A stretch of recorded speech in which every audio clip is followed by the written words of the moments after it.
ভালো লাগছে বলো, অনেকদিন বাদে পুরনো জায়গা। এলাম বলে 30 বছর পরে। 30 কে তারও বেশি হবে। স্যারেরা আমাদের খুব ভালোবাসতেন। সব রিটায়ার হয়ে গেছে। তারা সব রিটায়ার হয়ে গেছে, ভাবলাম কি একটু যদি দেখা হয়, কিন্তু এত বছর আমরাই বুড়ো হয়ে গেছি। দেখা করে চেনো নাকি তুমি? আচ্ছা আছি দেখি আমি।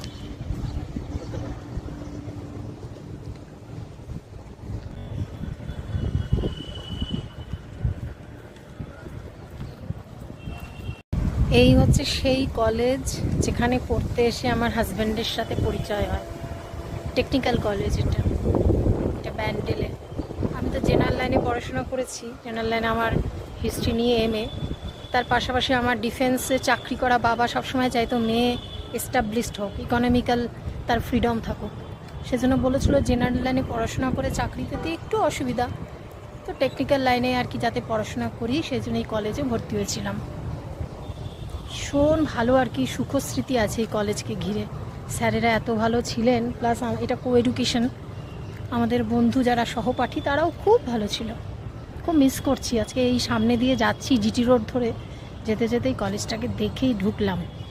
বহু বছর পর। আগে তো কলেজের স্যারেরা যারা আমাদের স্যার ছিলেন তাদের বাড়িতে আমরা গেছি, আমাদের বাড়িতে স্যার গেছেন।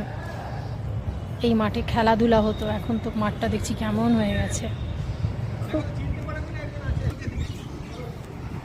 কোন স্যারের সাথে দেখা হয়েছে দেখে আমার বড় বাবা বলছে চলো চিনতে পারো কি না, তো দেখে আসি কোন স্যার।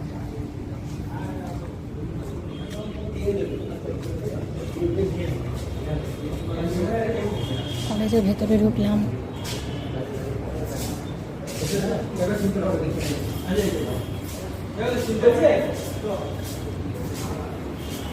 চিনতে পারো কিনা বলো তো, চেহারাটা অন্যরকম হয়ে গেছে। আমি বুঝতে পারছি না, এটা কি আমাদের ওই সঞ্জীব? আমার ক্লাসমেট আর এখন স্যার, এখন কলেজের স্যার।